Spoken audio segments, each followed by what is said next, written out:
என் காதலின் உயிர் நீயே. பகுதி 10. நந்தன் நந்தினி யாரை பற்றியும் குறை கூற மாட்டாள் என்றான். நந்தன் பேசுவதைக் கேட்ட கஜலட்சுமியும் பாண்டியனும் நந்தனை பார்த்து, என்ன நந்தன், நேற்று வந்தவளை பற்றி இவ்வளவு தெளிவாக சொல்லும் உனக்கு உன் பெற்றோர்களை பற்றி தெரியாதா? ஏன் இப்படி எங்களிடம் கோபமாக பேசுகிறாய்? நீ திருமணம் செய்து கொள்கிறேன் என்று சொல்லியிருந்தால் நாங்கள் உனக்கு ஏற்ற மாதிரி பெண்ணை, ஏன் இவளை விட இன்னும் அழகானவளாய் பார்த்து திருமணம் செய்து வைத்திருப்போம். நீ ஏன் இப்படி செய்தாய்? நேற்று அனைவரின் முன்பும் வைத்து மண்டபத்திலேயே இந்த கேள்விகளை கேட்டிருப்பேன். ஆனால் அங்கு வைத்து கேட்டால் அது உனக்கு மரியாதையாக இருக்காது என்பதால் தான் நாங்கள் எதுவுமே கேட்கவில்லை. இப்போது எங்களுக்கு பதில் சொல். ஏன் இந்த வேலைக்காரியை திருமணம் செய்து கொண்டாய் என்று கேட்டார் பாண்டியன். அப்பா, உங்கள் பையனை நேற்று திருமண மண்டபத்தில் வைத்து அத்தனை பேர் முன்னிலையிலும் உங்கள் நண்பர் எனக்கு ஏதோ நோய் குறை என்று சொன்னார்.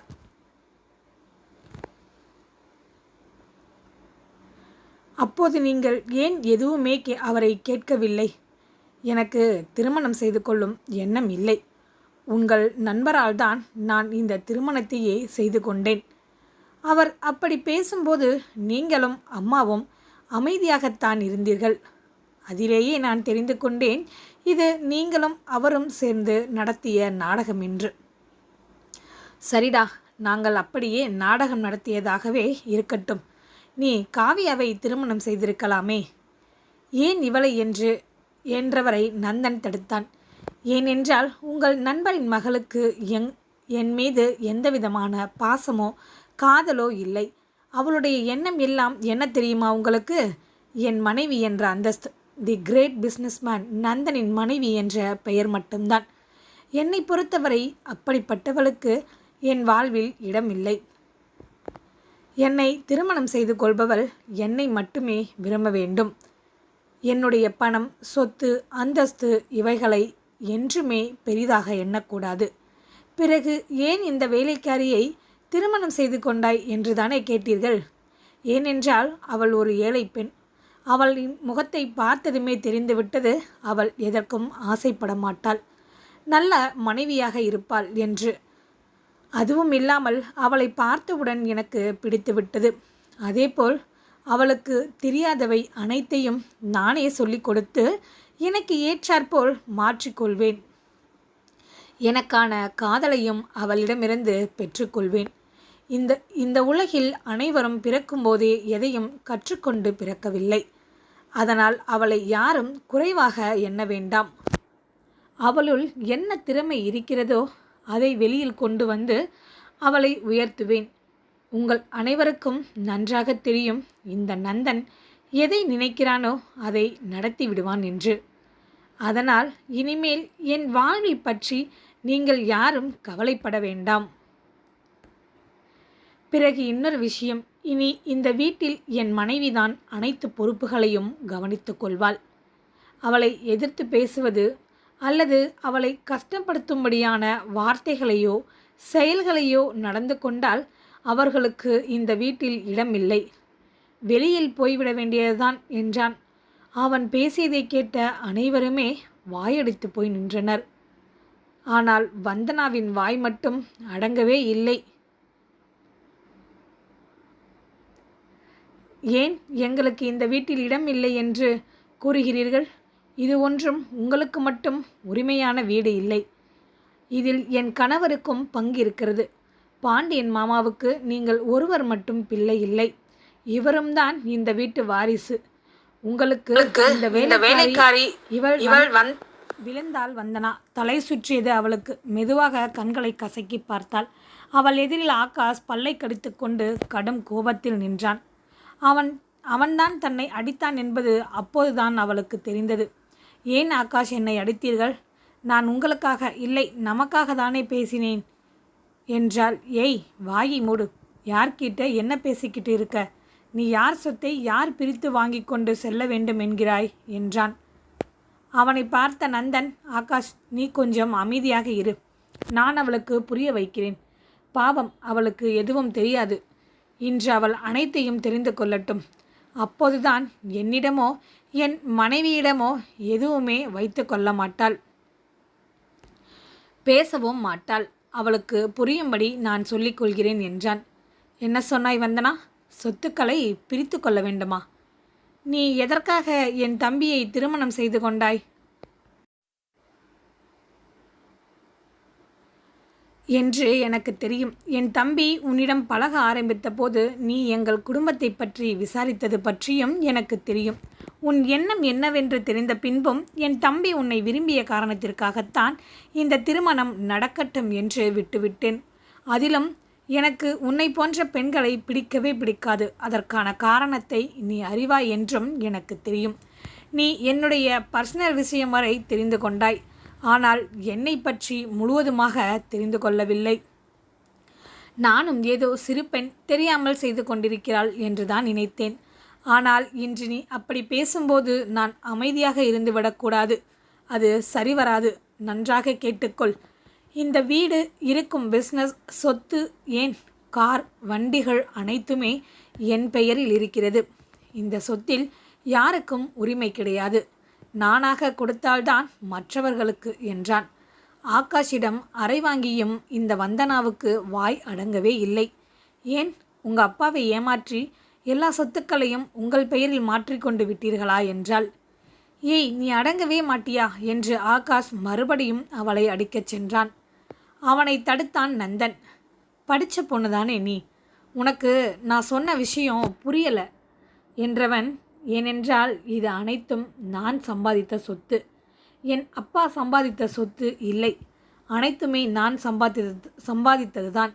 என் அப்பாவுடைய சொத்து எங்கள் சொந்த ஊரான பைங்கிலி கிராமத்தில் உள்ள ஒரே ஒரு பூர்வீக வீடுதான்.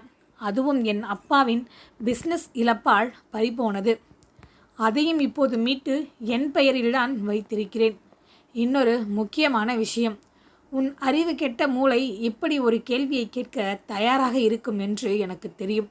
அது என்ன கேள்வி என்று நீ சொல்கிறாயா அல்லது நான் சொல்லட்டுமா என்றான் நக்கலாக. நந்தனை பற்றி அறியாத வந்தனா, சரி சொல்லுங்கள், நான் உங்களிடம் அடுத்தது என்ன கேள்வி கேட்கப் போகிறேன் என்று சொல்லுங்கள் என்றாள். நீங்கள் பிஸ்னஸ் ஆரம்பிக்கும்போது உங்கள் அப்பா தானே உங்களுக்கு பணம் கொடுத்திருப்பார், உதவி இருப்பார் என்று சரியா என்றான். வந்தனாவுக்கு மீண்டும் தலை சுற்றியது. என்ன இவன் நாம் மனதில் கேட்க நினைத்த கேள்வியை அப்படியே சொல்லிவிட்டான். இது எப்படி என்று யோசித்தாள் வந்தனா. வந்தனாவை சொடுக்கிட்டு அழைத்தான் நந்தன். என்ன வந்தனா மேடம், என்னை பற்றி தெரிந்து கொண்ட உங்களுக்கு இதை பற்றியும் சொல்லவில்லையா? இந்த நந்தனின் எதிரில் இருப்பவர்கள் மூளை என்ன யோசிக்கும் என்பதை அவர்கள் முகத்தை பார்த்தே கூறிவிடுவான் இந்த நந்தன். உங்கள் கேள்விக்கான பதிலை சொல்லவா என்றான். அதான் நீங்களே கேள்வியை புரிந்து கொண்டீர்களே, பதிலை சொல்லுங்கள் என்றாள். நான் பேங்கில் லோன் போட்டு இந்த தொழிலை ஆரம்பித்தேன். அந்த கடனையும் எனது வருமானத்திலேயே திருப்பி அடைத்து விட்டேன். இது என் சாம்ராஜ்யம். அதனால்தான் நான் என் மனைவி நந்தினியை என் சாம்ராஜ்யத்தின் மகாராணி என்று நேற்று சொன்னேன். பின்பு இன்னொரு முக்கியமான விஷயம் என்றான். வந்தனாவிற்கு மட்டும் கேட்கும்படி அவள் அருகில் சென்று பேசினான். அது என்னவென்றால், என் தம்பி ஒன்றும் அவ்வளவு நல்லவன் இல்லை. அவனை பற்றி உனக்கு போக போக புரியும். நீ ஆள் வைத்து எங்கள் குடும்பத்தை பற்றி மட்டும்தான் தெரிந்து கொண்டாய். நீ பணத்தின் மீதும் இந்த சொத்துக்களின் மீதும் வைத்திருந்த அக்கறையை கொஞ்சம் உன் வாழ்க்கையின் மீதும் வாழ்க்கை துணையின் மீதும் வைத்திருக்கலாம். என்ன செய்வது? நந்தன் இப்படி கூறவும் வந்தனாவின் முகம் அவமானத்தில் விழுத்துவிட்டது. அவள் ஆகாஷ் பணக்காரன் என்றுதான், அதுவும் தன்னை விட பெரிய பணக்காரன் என்று நினைத்துத்தான் திருமணம் செய்ய ஒப்புக்கொண்டாள். அதை இந்த நந்தன் எப்படித்தான் கண்டுபிடித்தானோ என்று யோசித்தாள். என்ன, உன் மூளைக்கு வேற வேலையே இல்லையா? எப்போதும் என்னை பற்றியே கேள்வி எழுப்புகிறது என்றான். அவனை முறைத்தாள் வந்தனா. சரி, உன் மூளை கேட்கும் கேள்விக்கு இப்போதும் நான் பதில் சொல்கிறேன். இந்த நந்தன் அனைத்து தொழில்களிலும் முதலில் இருக்கிறானே, அதற்கான காரணம் என்னவென்றால், என்னை சுற்றிலும் எப்போதும் யார் என்ன செய்கிறார்கள் என்ன யோசிக்கிறார்கள், என்னை பற்றி யார் யார் யார் யார் எல்லாம் விசாரித்து கொண்டிருக்கிறார்கள், இதையெல்லாம் எப்போதும் நான் கவனித்து கொண்டே தான் இருப்பேன். அப்படி கவனிக்கும்போதுதான் வெங்கடேசனின் குடும்பம்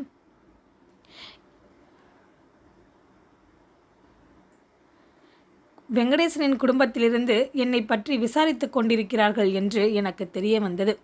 அப்போது நானும் எனது டீமில் ஒரு ஆளை வைத்து உங்கள் குடும்பத்தை பற்றி விசாரிக்கச் சொன்னேன். அதில்தான் நீ என் தம்பியுடன் பழகுவது எனக்கு தெரிய வந்தது. நான் கூட என் தம்பியின் மீது உனக்கு இருக்கும் அதீத காதலால் தான் நீ அவனை பற்றி தெரிந்து கொள்ள நினைத்து இப்படி செய்கிறாய் என்று நினைத்தேன்.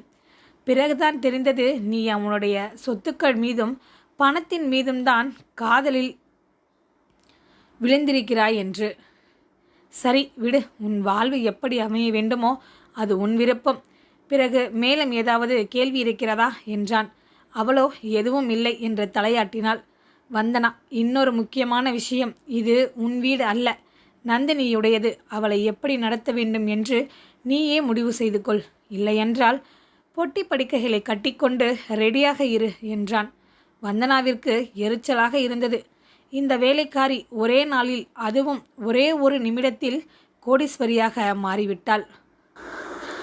பணக்காரியாக இருந்த நான் இப்போது அவளுக்கு கீழே இருப்பது போல் என் நிலைமை ஆகிவிட்டது. ஐயோ, என் தலையெழுத்து.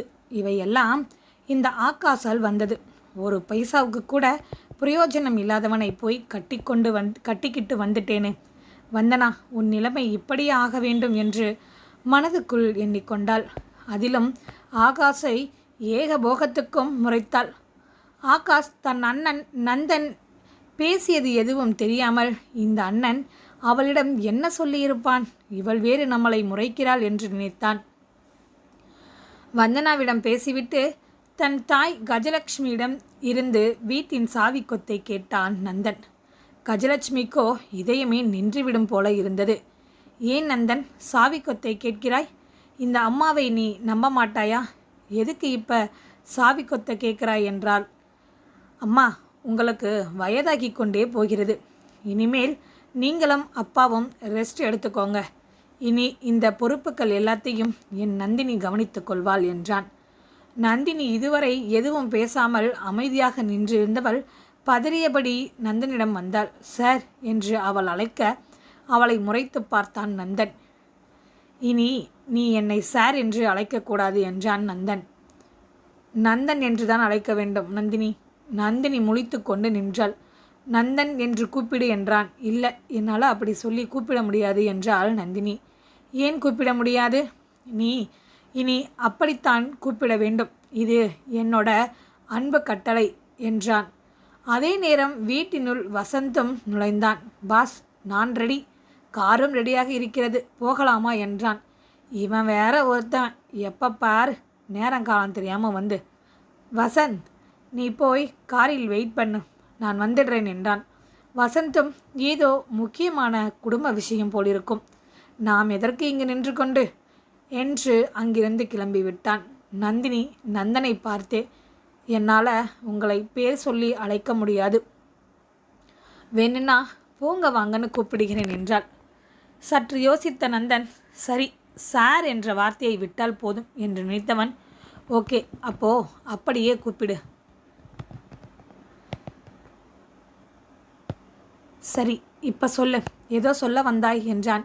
அது எனக்கு இந்த சாவி கொத்தியெல்லாம் வேண்டாம். எனக்கு கணக்கு வழக்கு எல்லாம் பார்க்க தெரியாது. அந்த சாவி மேடம் கிட்டேயே இருக்கட்டும் என்றாள். என்னது மேடமா? நான் உன்கிட்ட என்ன பேச சொன்னேன்? எல்லாரையும் முறை வைத்து கூப்பிட வேண்டும் என்று தானே சொன்னேன். நீ எதற்கு மறுபடியும் மேடம் என்று சொல்கிறாய்? எங்க இல்லைங்க, எனக்கு அப்படியே பழகிவிட்டது. என் போக்கிலேயே என்னை விட்டு விடுங்கள் என்றாள். கஜலக்ஷ்மி நந்தனை பார்த்து, அவள் என்னை மேடம்னே கூப்பிடட்டும். நீதான் அவளை உன் மனைவியாக ஏற்றுக்கொண்டாய். நாங்கள் யாரும் அவளை ஏற்றுக்கொள்ளவில்லை, ஏற்றுக்கொள்ளவும் மாட்டோம். அதனால் அவள் எங்கள் அனைவரையும் மேடம் சார்னே சொல்லட்டும் என்றாள். நந்தன் கஜலட்சுமியை பார்த்து, நீங்கள் தானே என் அம்மா, அவர் தானே என் அப்பா. அப்படி இருக்கையில் அவள் என் மனைவி. அவளுக்கு மாமனார் மாமியார் நீங்கள்தானே? நீங்கள் ஏற்றுக்கொண்டாலும் ஏற்றுக்கொள்ளாவிட்டாலும் அவள் உங்களுடைய மருமகள்தான். அதை யாராலும் மாற்ற முடியாது. கூடிய விரைவில் உங்களுக்கு பேரனோ பேத்தியோ பெற்று கொடுக்கப் போகிறவள். ஞாபகத்தில் வைத்து கொள்ளுங்கள் என்றான். என் வீட்டு வாரிசு இந்த வேலைக்காரி பெற்று கொடுப்பாளா? அதை நான் ஒருபோதும் சம்மதிக்க மாட்டேன் என்றார் பாண்டியன். உங்கள் சம்மதம் எனக்கு தேவையில்லை. நான் எனது வாழ்க்கையை வாழ ஆரம்பித்து விட்டேன் என்றான். அதை கேட்ட ஆகாஷ் அதிர்ச்சி அடைந்தான். தொடரும்.